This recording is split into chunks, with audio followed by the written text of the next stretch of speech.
अस्सलाम वालेकुम। मैं इस वीडियो में पंजाब लैंड रेवेन्यू एक्ट 1967 के चैप्टर 4 और चैप्टर 5 में से most important, most expected interview question and answer लेके आऊंगा, जो कि तहसीलदार और नायब तहसीलदार के इंटरव्यू सेशन के लिए इंस्ट्रूमेंटल हैं, यूजफुल हैं, बेनिफिशियल हैं। और साथ साथ अगर आप इस वीडियो को शुरू से लेकर आखिर तक सुन लेंगे तो आप, अगर आप लैंड रेवेन्यू एक्ट की तैयारी कर रहे हैं for the paper of revenue law for tehsildar, naib tehsildar and assistant director land revenue, तो आपका दो चैप्टर्स तैयार हो जाएंगे, chapter number 4 and chapter number 5 of Punjab land revenue act 1967। इससे पहले मेरी जो वीडियोस हैं उसमें मैं पंजाब लैंड रेवेन्यू एक्ट का चैप्टर 1, चैप्टर 2 एंड चैप्टर 3 जो है वो कवर कर चुका हूं। चैप्टर 1 जो था उसमें 4 सेक्शन थे, और जो चौथा सेक्शन था उसमें 28 से 30 के करीब डेफिनेशंस थी, और वो प्रिलिमिनरी चैप्टर था। चैप्टर 2 जो था उसका नाम था डिविजन्स एंड डिस्ट्रिक्ट, और उसमें दो सेक्शन थे, section 5 and section 6। Division and district वाला जो चैप्टर था, चैप्टर 2 जो था, उसमें हमने डिस्कस किया था। मैं अगर मुख्तसर बता दूं कि बोर्ड ऑफ रेवेन्यू को ये गवर्नमेंट को पावर है, पंजाब गवर्नमेंट को, कि वो नई डिवीजन बना सकती है, नया डिस्ट्रिक्ट बना सकती है, डिस्ट्रिक्ट को तहसीलों में और सब डिवीजन में डिवाइड कर सकती है, किसी डिवीजन की या किसी डिस्ट्रिक्ट की या तहसील की जो लिमिट्स हैं उनका तयन कर सकती है, उनको चेंज कर सकती है, ऑल्टर कर सकती है। चैप्टर 2 जो था उसमें दो सेक्शन थे, सेक्शन 5 और सेक्शन 6। इसी तरह चैप्टर नंबर जो 3 था वो स्टार्ट हुआ था सेक्शन 7 से, और वो एंड हुआ था सेक्शन 18 पे। तो चैप्टर नंबर जो 3 था उसमें बेसिकली हमने देखा था कि appointment and powers of revenue officers, जिसमें जैसे मैंने बताया कि चैप्टर जो 3 था उसका आगाज हुआ था सेक्शन 7 से, और सेक्शन 7 डील करता है क्लासेस ऑफ रेवेन्यू ऑफिसर्स, जिसमें हमने कहा था कि सबसे टॉप पे बोर्ड ऑफ रेवेन्यू है, फिर कमिश्नर है, फिर कलेक्टर है, फिर असिस्टेंट कमिश्नर है, फिर असिस्टेंट कलेक्टर ग्रेड 1 है, फिर असिस्टेंट कलेक्टर ग्रेड 2 है। तो ये 6 टाइप्स हैं, 6 क्लासेस हैं रेवेन्यू ऑफिसर्स की। तो चैप्टर 3 में हमने पढ़ा था powers, appointment of revenue officers and powers of revenue officers.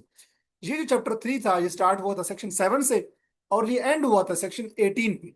Section 17 में हमने पढ़ा था फंक्शंस ऑफ रेवेन्यू ऑफिसर्स, के बोर्ड ऑफ रेवेन्यू को जो पावर है कि वो किसी रेवेन्यू ऑफिसर को कोई खास फंक्शन दे सकता है कि आपने ये फंक्शन सर अंजाम देना है। और लास्ट सेक्शन जो चैप्टर 3 का था वो था सेक्शन नंबर 18, और उसमें था retention of powers by revenue officers, कि अगर रेवेन्यू ऑफिसर का ट्रांसफर होता है सपोज मुल्तान से रावलपिंडी, तो जो भी उसका डेजिग्नेशन है, जो भी उसकी पावर्स हैं, जो भी उसकी ड्यूटीज हैं, वो उसके साथ जाएंगी। यानी कि वो नई जगह पे जाके वेट नहीं करेगा कि बोर्ड ऑफ रेवेन्यू मुझे क्या कहता है, बल्कि जो उसकी पावर्स हैं, जो उसकी ड्यूटीज हैं, वो पावर एक्सरसाइज करेगा और ड्यूटी सर अंजाम देगा। आज हम पढ़ेंगे chapter number 4 and chapter number 5। Chapter 4 deal करता है प्रोसीजर ऑफ रेवेन्यू ऑफिसर्स, और ये स्टार्ट होता है सेक्शन 19 से और ये एंड होता है सेक्शन 35 पे। और जो चैप्टर 5 है वो है विलेज ऑफिसर्स को डील करता है, उसमें 3 सेक्शंस हैं, 36, 37 और 38। तो आज की इस वीडियो में सेक्शन 19 से लेकर सेक्शन 38 तक हम देखेंगे चैप्टर 4 और chapter 5 of Punjab land revenue act 1967। अगर इस वीडियो को आप मुकम्मल तौर पे देख लेंगे तो आप अगर रेवेन्यू लॉ की तैयारी कर रहे हैं फॉर तहसीलदार और नायब तहसीलदार, या for assistant director land revenue, या अगर आप तहसीलदार और नायब तहसीलदार के इंटरव्यू की तैयारी कर रहे हैं, टेस्ट की या इंटरव्यू की, तो आपके पंजाब लैंड रेवेन्यू एक्ट के दो चैप्टर तैयार हो जाएंगे। चैप्टर नंबर 4 जो सेक्शन 19 से सेक्शन 35 तक है, और चैप्टर नंबर 5 जो विलेज ऑफिसर्स के हवाले से है, जिसमें टोटल 3 सेक्शंस हैं, 36, 37 और 38 सेक्शन है उसमें। तो हम स्टार्ट करते हैं।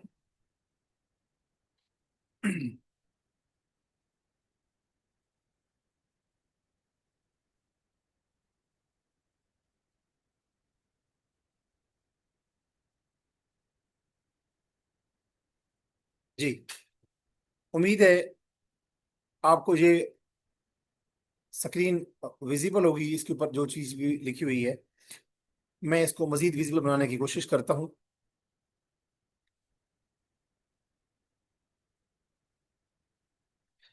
तहसीलदार इंटरव्यू की प्रिपरेशन का ये सिलसिला हमारा, जिसमें इससे पहले 4 लेक्चर्स अपलोड मैं कर चुका हूँ। ये 5वां लेक्चर है। और ये पंजाब लैंड रेवेन्यू एक्ट 1967 में, इस वीडियो में मैं सेक्शन चैप्टर नंबर 4 और चैप्टर 5 को कवर करूंगा। इसमें बेसिकली मैं 30 most important interview question and answer लेके आया हूँ। ये इंटरव्यू के फॉर्मेट पे हैं, लेकिन अगर आप इस लेक्चर को मुकम्मल तौर पे सुन लेंगे तो आपका तहसीलदार का, असिस्टेंट डायरेक्टर लैंड रेवेन्यू का और नायब तहसीलदार का जो रेवेन्यू लॉज का पेपर है उसकी तैयारी भी हो जाएगी सेक्शन वाइज। सबसे पहला क्वेश्चन जो आपके इंटरव्यू में पूछा जा सकता है, तहसीलदार के इंटरव्यू में, कि सबऑर्डिनेशन ऑफ रेवेन्यू ऑफिसर से क्या मुराद है। सबऑर्डिनेशन ऑफ रेवेन्यू ऑफिसर से मुराद ये है सेक्शन 19 के मुताबिक कि अगर कोई रेवेन्यू ऑफिसर है तो वो अपने सीनियर रेवेन्यू ऑफिसर के कंट्रोल में होगा, उसकी सुपरविजन में होगा। जो उसको ऑर्डर देगा टाइम के हवाले से, प्लेस के हवाले से, या किसी ड्यूटी को परफॉर्म करने के हवाले से, तो वो अपने सीनियर, जो उसका सीनियर ऑफिसर होगा, यानी तहसीलदार एसी के नीचे एसी जो है वो कलेक्टर के नीचे, कलेक्टर जो है वो कमिश्नर को, और कमिश्नर जो है वो पाबंद होगा under the supervision and under the control of board of revenue. इसी तरह नायब तहसीलदार तहसीलदार को अकाउंटेबल होगा और उसकी कंट्रोल और उसकी सुपरविजन में होगा। इसी तरह पटवारी, गर्दावर जात जिसको हम कहते हैं, कानून गो, उसके कंट्रोल में होगा। और कानून गो या जिसको गर्दावर कहते हैं, वो नायब तहसीलदार के को अकाउंटेबल होगा और उसकी सुपरविजन और कंट्रोल में होगा। और नायब तहसीलदार तहसीलदार और tehsildar AC AC collector collector commissioner, यूं एक पूरा एक हायरार्की है। सेक्शन 7 में हमने पढ़ा था क्लासेस ऑफ रेवेन्यू ऑफिसर। तो जो नीचे वाला जो सबऑर्डिनेट ऑफिसर होता है रेवेन्यू ऑफिसर, वो अपने सीनियर, जो उसका इमीडिएट बॉस होता है, उसको, उसके सब्जेक्ट होता है, उसके कंट्रोल में होता है, उसकी सुपरविजन में होता है। This is the concept of subordination of revenue officer. अगर सीनियर रेवेन्यू ऑफिसर उसको कहता है कि आप फलां जगह पे फलां टाइम पे फलां तरीके से ये रेवेन्यू रेवेन्यू का जो फंक्शन है वो परफॉर्म करें, तो वो उसको फॉलो करेगा, उसको ओबीडियंस शो करना पड़ेगी। आगे नेक्स्ट क्वेश्चन है कि हु इज एम्पावर्ड, आपसे इंटरव्यू में पूछा जा सकता है कि किसको ये, आप किसके पास ये पावर है, अथॉरिटी है कि वो रेवेन्यू ऑफिसर का प्रोसीजर का तयन कर सके कि रेवेन्यू ऑफिसर ने कोई काम कैसे करना है।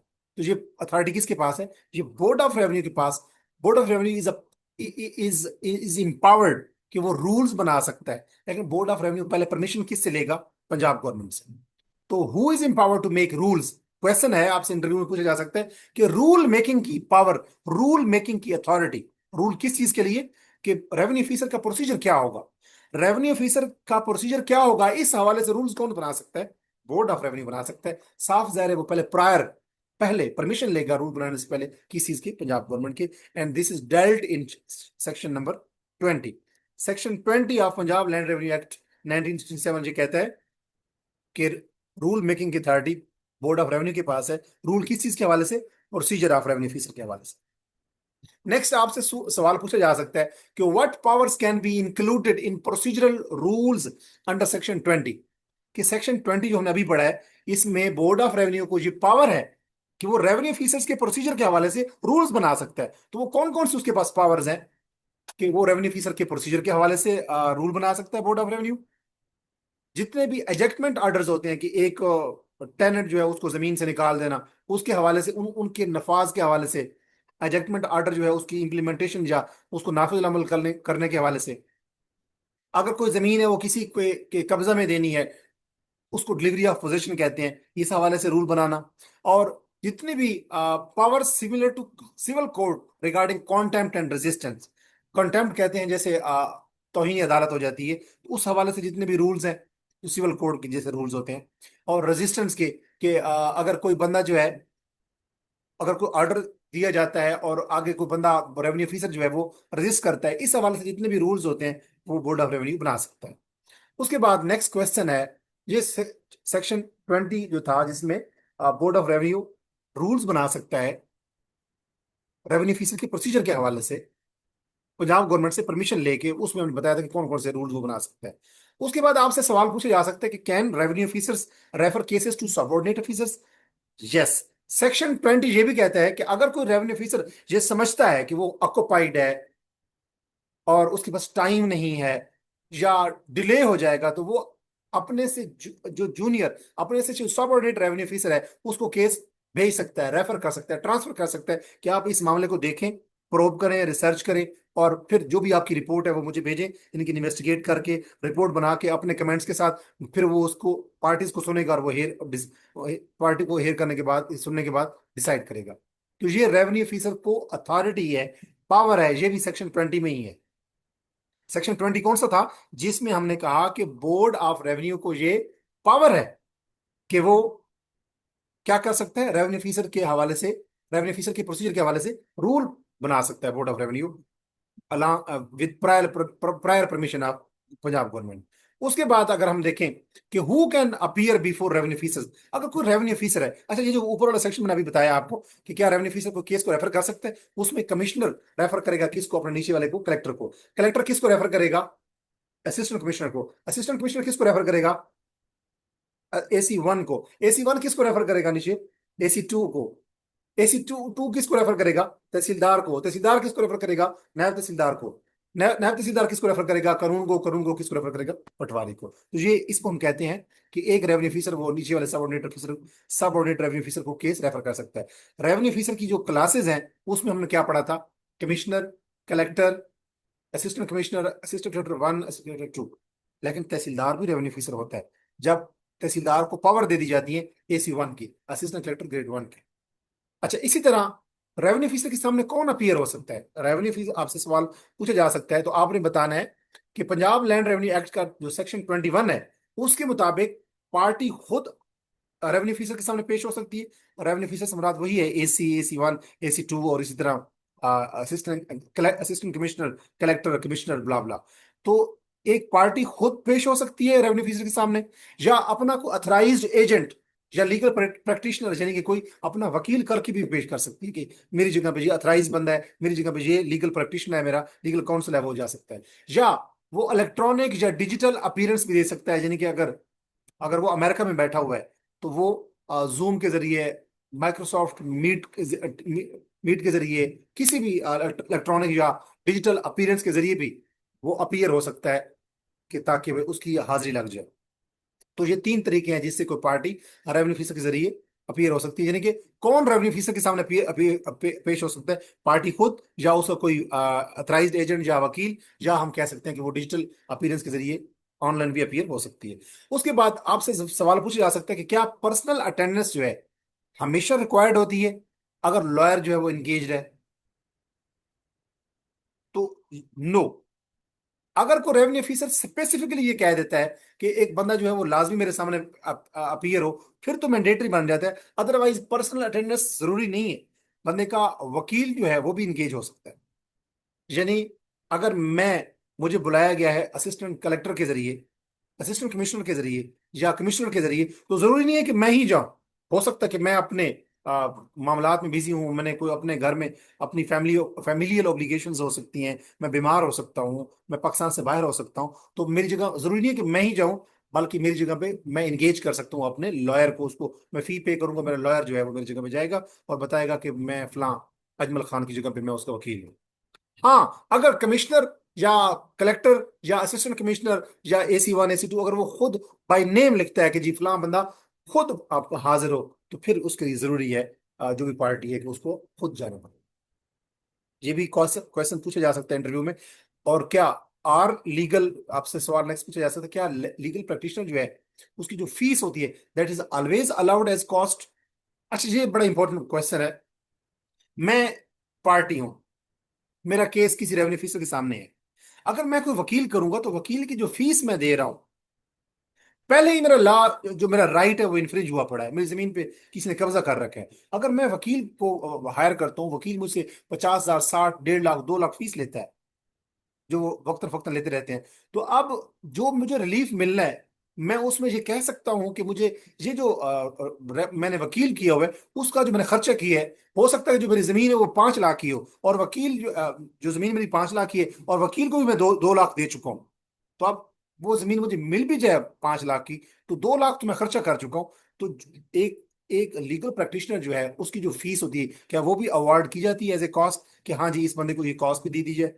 No, fees are allowed only if a revenue officer records written reasons.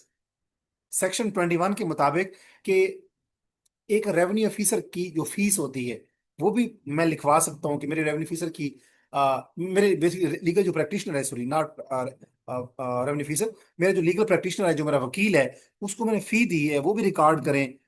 अगर रेवेन्यू ऑफिसर जो फैसला सुना रहा है, जो केस सुन रहा है, अगर वो चाहे तो वो दे सकता है कि यस, इसकी वकील की जो फी है ये भी मेंशन की जाए कि ये इसकी बेसिकली कॉस्ट है, जो पार्टी ने वकील किया उसकी कॉस्ट है। अगर रेवेन्यू ऑफिसर ऐसा करेगा कि हाँ जी, इस वकील की, लीगल प्रैक्टिशनर की जो फी है उसको मैं क्या कर रहा हूँ, अलाउ कर रहा हूँ, रिकग्नाइज कर रहा हूँ, तो वो रीजन भी साथ लिखेगा, रिटर्न रीजन लिखेगा और बताएगा कि मैंने ये क्यों लिखी है। तो वैसे फी अलाउड नहीं होती, लेकिन अगर रेवेन्यू ऑफिसर चाहेगा तो वो रिटर्न रीजन लिख के वो फी उसकी अलाउ कर सकता है, अवॉर्ड कर सकता है, अफोर्ड कर सकता है, रिकग्नाइज कर सकता है। जी सेक्शन 21 के अंदर ही है। उसके बाद आपसे पूछा जा सकता है, अदरवाइज नॉर्मल हालात में फी अलाउड नहीं होती, क्योंकि ये बंदा जरूरी तो नहीं कि जो जो रेवेन्यू ऑफिसर है उसने उस वकील को ही बुलाया, वो बंदा खुद आ जाए। अच्छा, नेक्स्ट क्वेश्चन आपसे पूछा जा सकता है कि who can be summoned by revenue officer. Revenue officer किसी बंदे को बुला सकता है कि आए मालूमात दें, डॉक्यूमेंट्स क्रिएट करें, या गवाही दें, या स्टेटमेंट बयान आप बोलें उसके बारे में, किसी भी केस के हवाले से आप क्या जानते हैं। तो एनी पर्सन जिसकी अटेंडेंस जरूरी समझता हो revenue officer for official business. Official business का मतलब है कि ये जो भी रेवेन्यू का मामला चल रहा है, तो सेक्शन 22 के मुताबिक किसी भी बंदे को बुलाया जा सकता है। वो जज हो, वो प्राइम मिनिस्टर हो, वो सीएम हो, वो प्रेसिडेंट हो, वो कोई बंदा प्रोफेसर हो, लेक्चरर हो, डॉक्टर हो, यूट्यूबर हो, कोई भी बंदा, मेल हो फीमेल हो, हर बंदे को बुलाया जा सकता है। तो किसी भी बंदे को जिसकी अटेंडेंस जरूरी है, जिसके बारे में रेवेन्यू ऑफिसर ये समझता है कि इस बंदे की मौजूदगी से इस केस को रिजॉल्व करने में हेल्प हो सकती है, तो किसी बंदे को रेवेन्यू ऑफिसर बुला सकता है सेक्शन 22 के मुताबिक। उसके बाद what is the duty of a summon person, कि अगर बंदे को बुलाया गया है तो वो समन पर्सन कहलाएगा, उसको समन भेजा गया है, तो उस बंदे की क्या ड्यूटी है। उस बंदे की ड्यूटी है, जिस बंदे को भी समन के जरिए बुलाया गया हो, कि वो या तो पर्सनली या डिजिटली, यानी कि जूम मीटिंग या माइक्रोसॉफ्ट टीम के जरिए ऑनलाइन अपीयर हो। दूसरी बात है कि वो सच बयान करे, ट्रूथफुल स्टेटमेंट दे, और जो डॉक्यूमेंट्स उससे कहा गया है कि वो लेके आए, तो वो डॉक्यूमेंट्स भी लेके आए जो रेलिवेंट है केस के हवाले से, खुद पेश हो या डिजिटली ऑनलाइन पेश हो, और रिक्वायर्ड डॉक्यूमेंट्स के साथ पेश हो, और जो भी आके बोले उसके ऊपर वो सच बोले। ये उसके ऊपर जिम्मेदारी है, ड्यूटी है, ऑब्लिगेशन है उसकी। उसके बाद आपसे पूछा जा सकता है कि what is the legal status of inquiry under this act. Act से मुराद है पंजाब लैंड रेवेन्यू एक्ट 1967। इस पंजाब लैंड रेवेन्यू एक्ट 1967 के मुताबिक ये जो इंक्वायरी होती है रेवेन्यू ऑफ रेवेन्यू के मैटर्स में, जो इंक्वायरी होती है उसका लीगल स्टेटस क्या है। उसका लीगल स्टेटस ये है कि ये जुडिशियल प्रोसीडिंग होती है। रेवेन्यू के मामलात में जब भी कोई इंक्वायरी हो रही होगी, तो हम कहेंगे कि ये क्या है, ये इंक्वायरी तो है ही सही, हम इसको कहेंगे कि ये जुडिशियल प्रोसीडिंग है। जुडिशियल प्रोसीडिंग वही होती है जो ट्रेडिशनल कोर्ट्स होती हैं, जैसे सिविल कोर्ट है, सेशन कोर्ट है, हाई कोर्ट है, सुप्रीम कोर्ट है। कोई भी जो कोर्ट है उसके अंदर जो मामला चल रहे होते हैं उसको हम क्या कहते हैं, पेशी है, हियरिंग हो रही है, जिरा हो रही है, उसको हम जुडिशियल प्रोसीडिंग कहते हैं। तो रेवेन्यू मामलात में जो भी इंक्वायरी होगी उसको उसको स्टेटस दिया जाएगा किस चीज का, कि ये जुडिशियल प्रोसीडिंग हो रही है under Pakistan penal code section 193, 219 और 228। ये पंजाब लैंड रेवेन्यू एक्ट 1967 का सेक्शन 27 कहता है कि रेवेन्यू मामलात में जो भी कोई इंक्वायरी हो रही होगी उसको जुडिशियल प्रोसीडिंग समझा जाएगा under Pakistan penal code section 193, 219 and 228। और ये पंजाब लैंड रेवेन्यू एक्ट 1967 का सेक्शन 27 ये कहता है कि हर इंक्वायरी जुडिशियल प्रोसीडिंग कहलाई जाएगी, समझी जाएगी, उसको गर्दाना जाएगा जुडिशियल प्रोसीडिंग। उसके बाद आपसे पूछा जा सकता है कि क्या रेवेन्यू ऑफिसर जो है उनको कोर्ट समझा जाता है ड्यूरिंग इंक्वायरी, कि जब इंक्वायरी होती है रेवेन्यू के मामलात में, तो जो रेवेन्यू ऑफिसर्स होते हैं, ये तहसीलदार, AC1, AC2, इसी तरह कलेक्टर, कमिश्नर, ये सारे जो रेवेन्यू ऑफिसर्स होते हैं, क्या इनको कोर्ट समझा जाएगा। यस, जितने भी रेवेन्यू ऑफिसर्स होते हैं वो इंक्वायरी जब कंडक्ट कर रहे होंगे तो वो they would be acting as a court, they would have powers like those of traditional courts. तो रेवेन्यू ऑफिसर जितने भी होंगे वो, तभी तो कहा जाता है कि तहसीलदार की और नायब तहसीलदार की कोर्ट होती है। वो जज होते हैं किस्म के। इवन के असिस्टेंट कमिश्नर की कोर्ट होती है, इवन के डीसी की कोर्ट होती है। अगर आप डीसी ऑफिस में कहीं जाए तो वहां लिखा होता है डीसी की कोर्ट और ADCR की कोर्ट, और इस तरह कमिश्नर की कोर्ट होती है।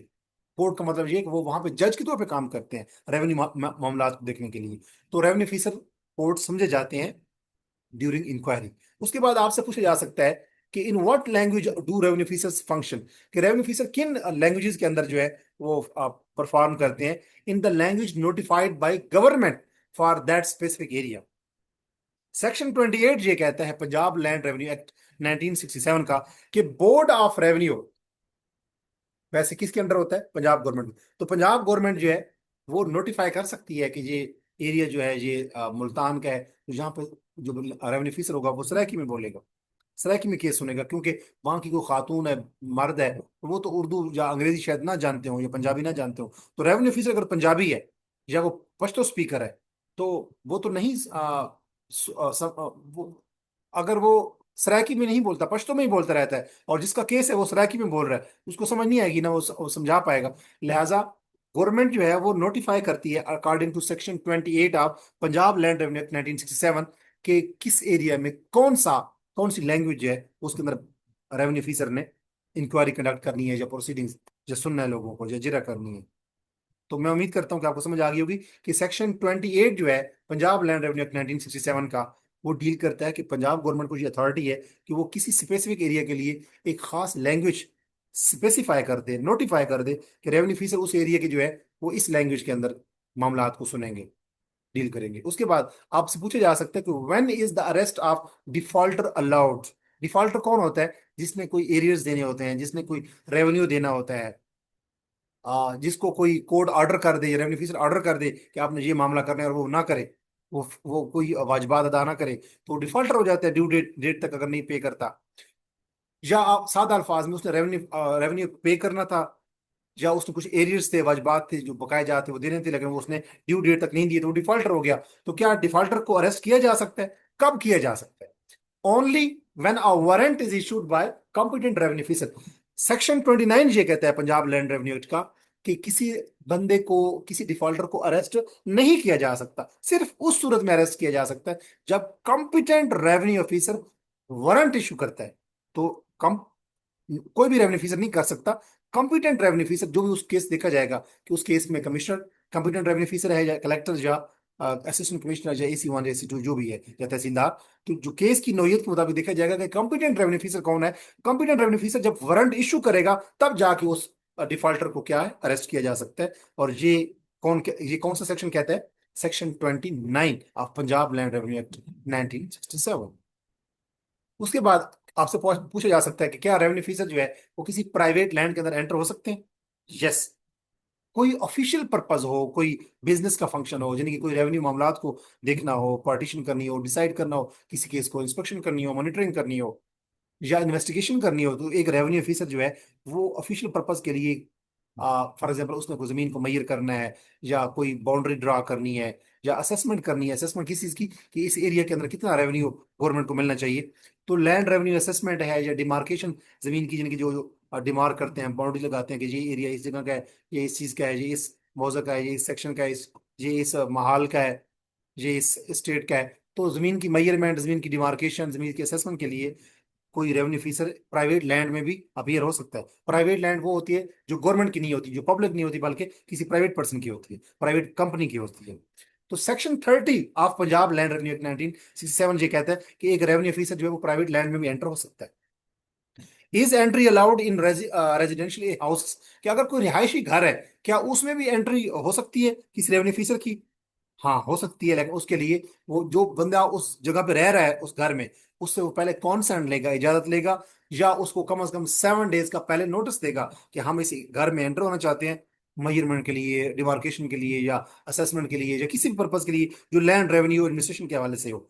तो उस ऑक्युपायर से पहले परमिशन लेनी पड़ेगी, या उसको कम से कम 7 डेज पहले बताना पड़ेगा कि जी हम इस एरिया में एंटर होना चाहते हैं। कोई रेवेन्यू ऑफिसर एंटर हो सकता है। उसके बाद आपसे पूछा जा सकता है इंटरव्यू में कि where can revenue officer hold sitting. एक रेवेन्यू ऑफिसर जो है वो कहां पे अपनी मीटिंग कर सकता है? तो anywhere with in their jurisdiction.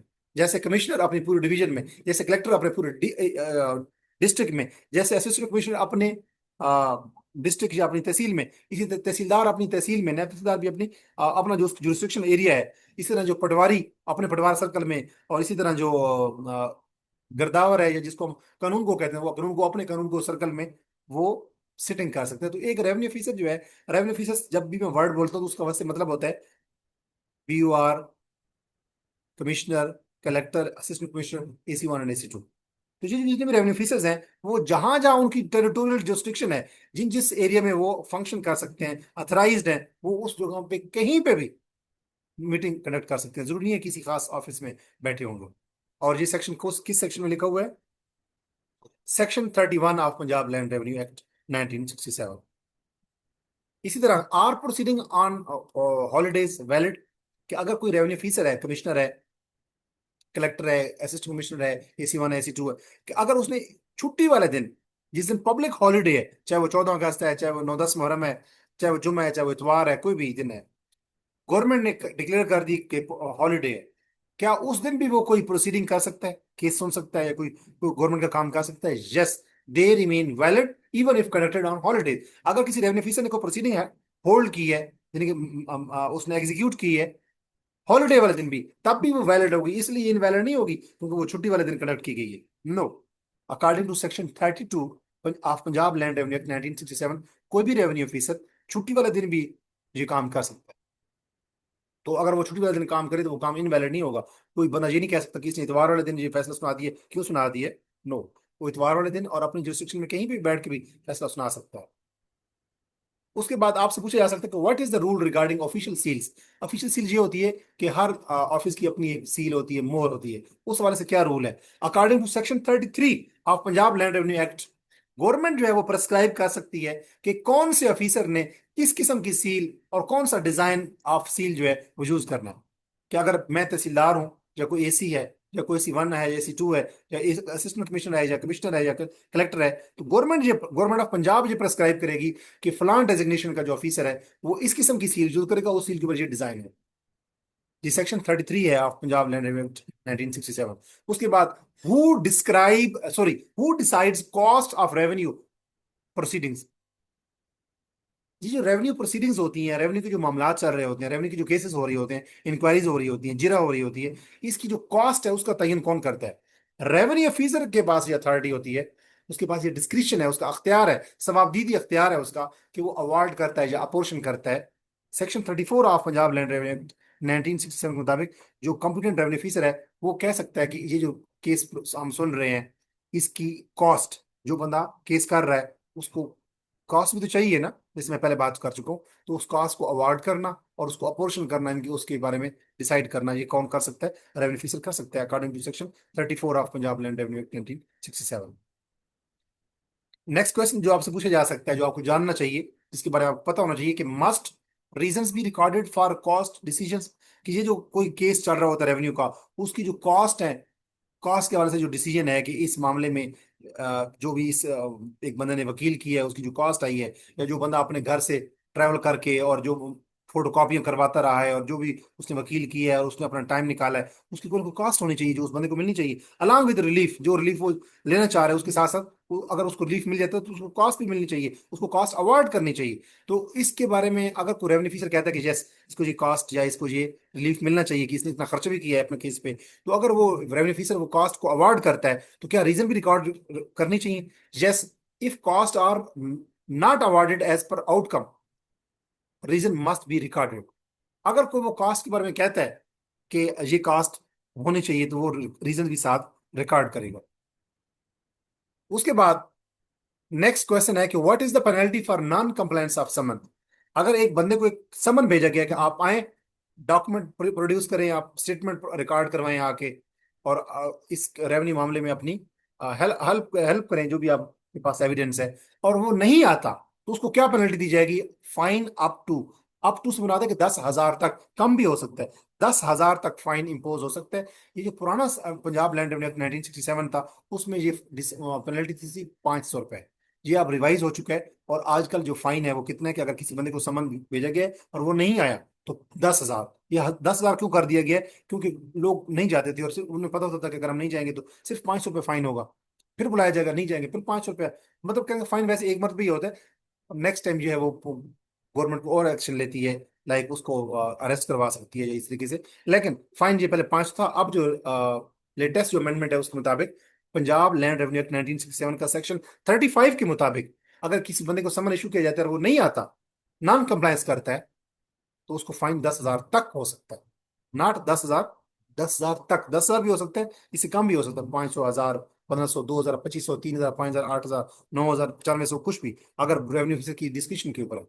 उसके बाद आपसे सवाल पूछा जा सकता है कि who is liable for penalty under section 35। ये सेक्शन 35 जो हमने अभी पढ़ा है, ये पेनल्टी है। ये बेसिकली चैप्टर नंबर 4 का आखिरी सेक्शन है। चैप्टर नंबर 4 स्टार्ट कहां से हुआ था? सेक्शन 19 से, और एंड कहां पे हो रहा है? सेक्शन 35 पे। सेक्शन 35 पेनल्टी के हवाले से है कि अगर कोई किसी बंदे को समन भेजा गया है और वो नहीं आता तो उसको फाइन कितना होगा? Up to 10,000। और वो कौन बंदा लायबल है जो पेनल्टी पे करेगा? A person who fails to obey summon, या नोटिस उसको दिया गया है वो नहीं आया, या उसको कोई ऑर्डर दिया गया है वो उसने फॉलो नहीं किया, या उसको उसके हवाले से कोई प्रोक्लेमेशन की गई है, वो फैसला सुनाया गया है, उसको बुलाया गया है, कोई ऐलान किया गया है, कोई मुनादी की गई है और वो बंदा वहां पे नहीं पेश हुआ, तो उस हर वो बंदा जिसको कोई प्रोक्लेमेशन, कोई नोटिस, कोई ऑर्डर या कोई समन भेजा गया है और वो नहीं आया, तो वो ही और she would be liable for submission of fine up to 10,000 rupees Pakistani. उसके बाद आपसे ये सवाल पूछा जा सकता है कि हु रेगुलेट्स विलेज ऑफिसर्स। अब ये चैप्टर नंबर 5 हम स्टार्ट कर रहे हैं। चैप्टर नंबर जो 5 है, that Punjab, chapter number 5 of Punjab land revenue act 1967 deals with village officers. उनकी सेस, उनकी फी, उनकी रेमुनरेशन, क्या उनकी फी को जो उनकी सेस है, क्या उसको हम कोर्ट जो है वो अटैच कर सकती है? ये जो सेक्शन है 36, 37, 38, ये तीन सेक्शंस हैं, ये चैप्टर नंबर 5 में है। And chapter number 5 revolves around village officers. Chapter number 5 का नाम भी विलेज ऑफिसर्स है। तो पंजाब लैंड रेवेन्यू 1967 का जो चैप्टर 5 है, जो विलेज ऑफिसर्स के हवाले से है, उसका सेक्शन 36 ये कहता है कि बोर्ड ऑफ रेवेन्यू गवर्नमेंट से अप्रूवल के बाद, गवर्नमेंट से है Punjab government, board of revenue Punjab government से अप्रूवल लेगा, और फिर board of revenue basically village officers के मामला को क्या करेगा? रेगुलेट करेगा कि कहाँ पे कौन सा रेवेन्यू ऑफिसर, विलेज ऑफिसर होगा, उसकी कितनी सेस होगी, यानी कि उसकी रेमुनरेशन या मुआवजा, या वो कितनी अमाउंट दी जाएगी उसको सैलरी या वेज के तौर पे।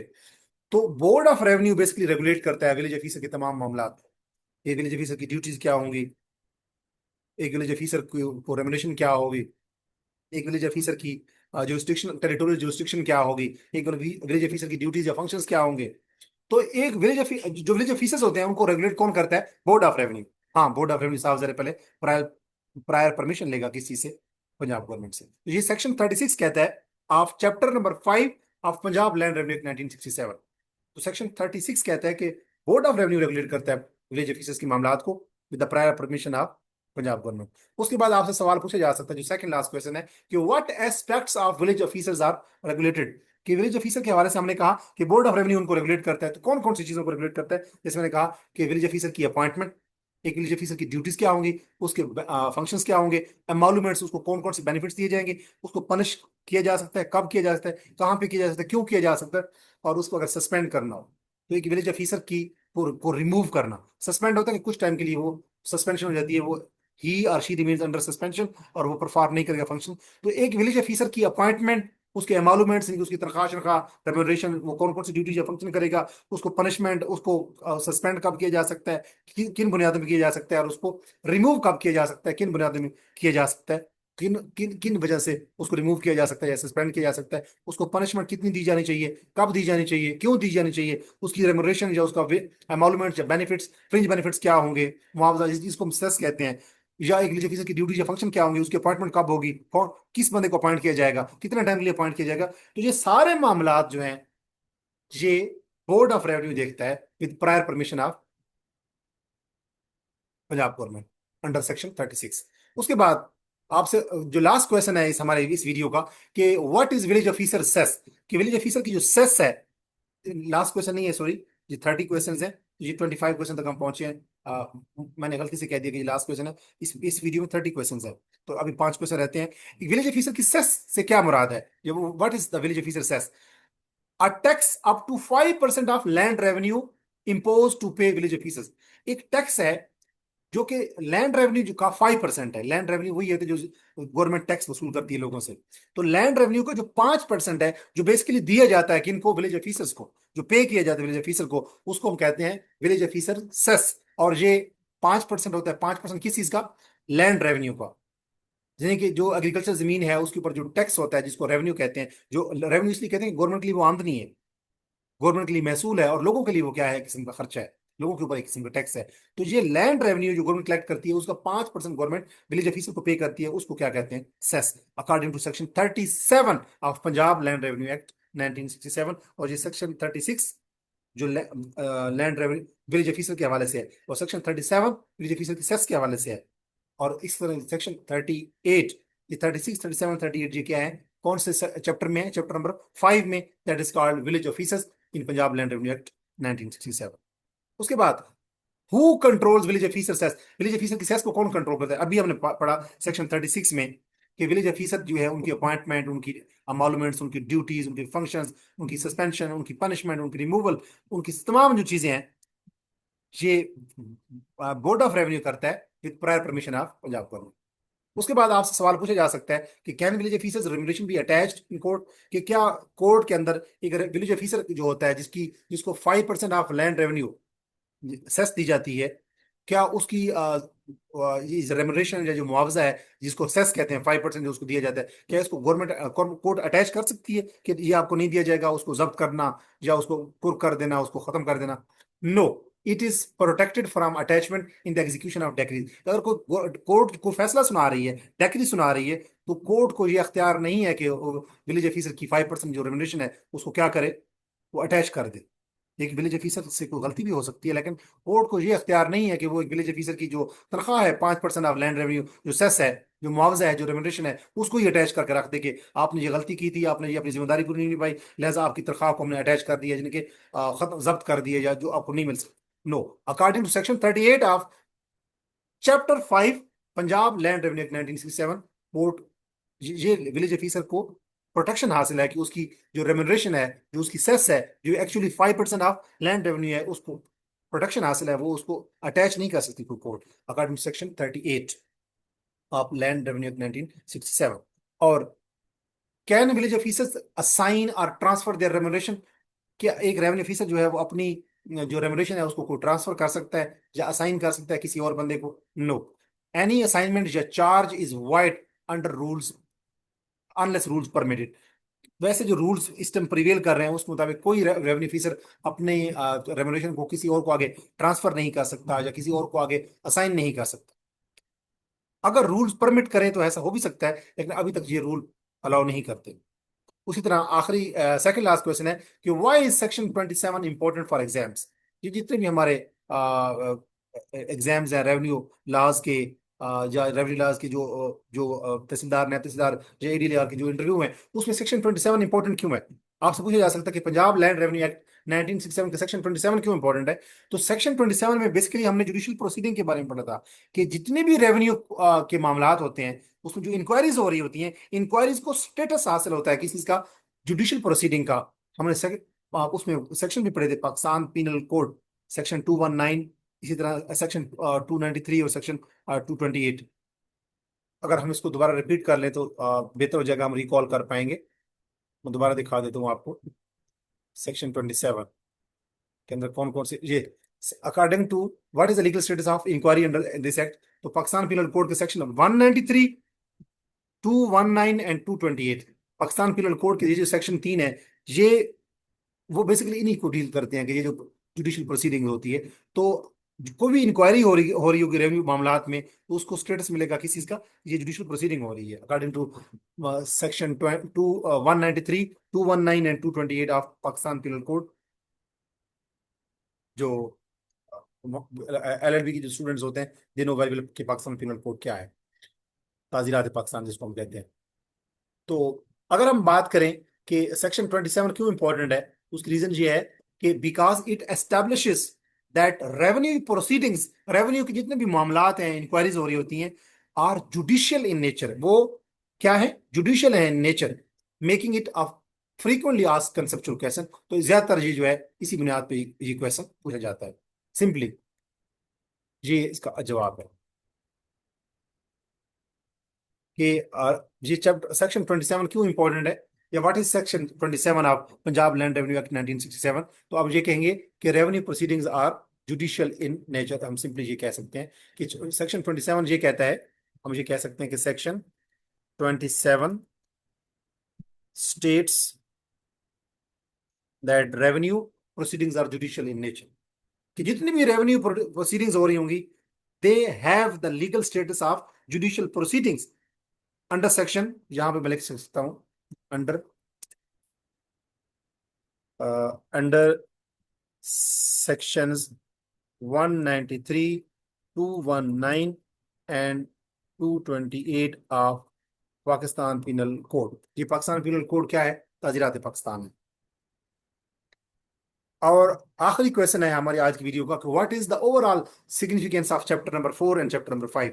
चैप्टर 5 डील करता है 36, 37, 38 जो सेक्शंस हैं, जो विलेज ऑफिसर्स के हवाले से हैं। और चैप्टर 4 जो है वो किसी को डील करता है, वो हमने प्रोसीजर ऑफ रेवेन्यू ऑफिसर पढ़ा, सेक्शन 19 से लेकर सेक्शन 35 तक। 35 सेक्शन कौन सा था? कि अगर कोई किसी बंदे को नोटिस दिया जाता है, ऑर्डर दिया जाता है, प्रोक्लेमेशन दी जाती है, या समन दिया जाता है और वो नॉन कंप्लायंस करता है, नहीं आता, तो उस पर फाइन कितना है? Up to 10,000। तो सेक्शन 19 से लेकर सेक्शन 35 तक चैप्टर 4 है, that deals with procedure of revenue officers. And chapter 5 किसी के हवाले से है? विलेज ऑफिसर्स के हवाले से सेक्शन 36, 37, 38 पूरी करते हैं। तो अगर हम देखें कि इसकी ओवरऑल सिग्निफिकेंस क्या है इन दोनों चैप्टर की, तो इसमें प्रोसीजर ऑफ रेवेन्यू ऑफिसर देखा गया है, रेवेन्यू ऑफिसर की कितनी अथॉरिटी है, और जितनी भी इसमें चैप्टर सेक्शन 27 हमने पढ़ा था कि जितनी भी प्रोसीडिंग्स हो रही होंगी, रेवेन्यू प्रोसीडिंग, उनका क्या स्टेटस है कि वो जुडिशियल प्रोसीडिंग्स हो रही होंगी, हमने ये पढ़ा। और फिर इसमें समन्स की बातें हैं, हियरिंग्स की बातें हैं, इन्फोर्समेंट की बातें हैं, कि अगर किसी को कोर्ट को डिक्री देती है, रेवेन्यू ऑफिसर को ऑर्डर देता है, कोई प्रोक्लेमेशन होती है या कोई समन दिया जाता है, तो उसको उसको इन्फोर्स करना, उसको नाफिजुल अमल करना।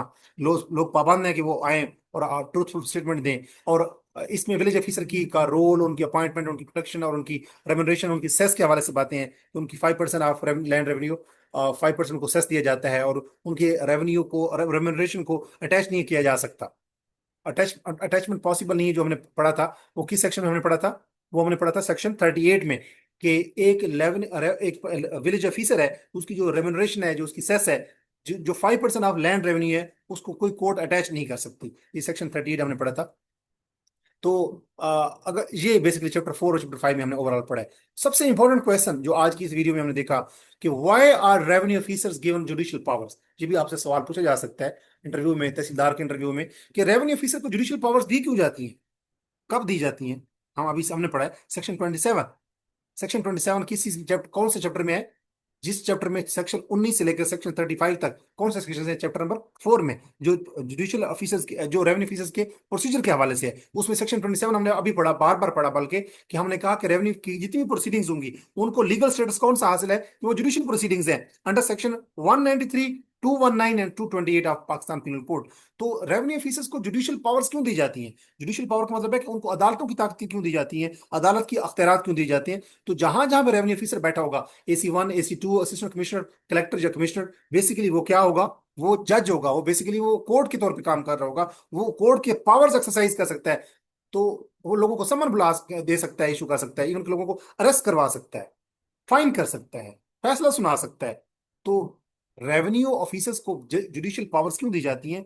अगर आपसे पूछा जाता है इंटरव्यू में, तहसीलदार के इंटरव्यू में, या नायब तहसीलदार के इंटरव्यू में, या असिस्टेंट डायरेक्टर लैंड रेवेन्यू के इंटरव्यू में, तो इसलिए रेवेन्यू ऑफिसर्स को अख्तियार दिए जाते हैं, जुडिशियल पावर्स दी जाती है, क्योंकि रेवेन्यू एडमिनिस्ट्रेशन जो है, जो रेवेन्यू के जो मामलात होते हैं, they require quick and localise dispute resolution. कि जो लोकल एरिया होता है उसके अंदर जो मामलात होते हैं जमीन के, उन मामलात में फौरन डिस्प्यूट को रिजॉल्व करना पड़ता है तेजी के साथ। जो जमीन के मामलात होते हैं, लैंड के मामलात होते हैं, रेवेन्यू के मामलात होते हैं, और इन ऑफिसर्स को ये पावर्स दी जाती हैं ताकि वो एम्पावर्ड फील करें, और वो क्वासाई जुडिशियल अथॉरिटीज बना दिया जाता है इनको। ये जो रेवेन्यू ऑफिसर्स होते हैं उनको, they act like quasi judicial bodies to ensure efficiency and legal enforcement. ये जो वर्ड आया क्वासाई जुडिशियल, इसका मतलब ये है कि ये एक्चुअली जज नहीं होते, लेकिन दे एक्ट लाइक जजेस। यानी they are not court, but they act like court, they resemble courts. Actual जो पावर्स होती हैं, जो एब्सोल्यूट पावर्स होती हैं, वो ट्रेडिशनल कोर्ट्स के पास होती हैं, civil court, session court, high court, इसी तरह सुप्रीम कोर्ट। लेकिन ये भी कोर्ट की पावर्स दी जाती हैं जब किसी बॉडी को, जब किसी अथॉरिटी को, जब किसी एंटिटी को, जब किसी ऑफिसर को जजेस की पावर दे दी जाए, कोर्ट्स की पावर दे दी जाए, उसको हम कहते हैं quasi judicial. For example tribunal courts होते हैं, सर्विस ट्रिब्यूनल्स होते हैं, इसी तरह जोनल बोर्ड्स होते हैं, इसी तरह लाइसेंसिंग अथॉरिटीज होती हैं।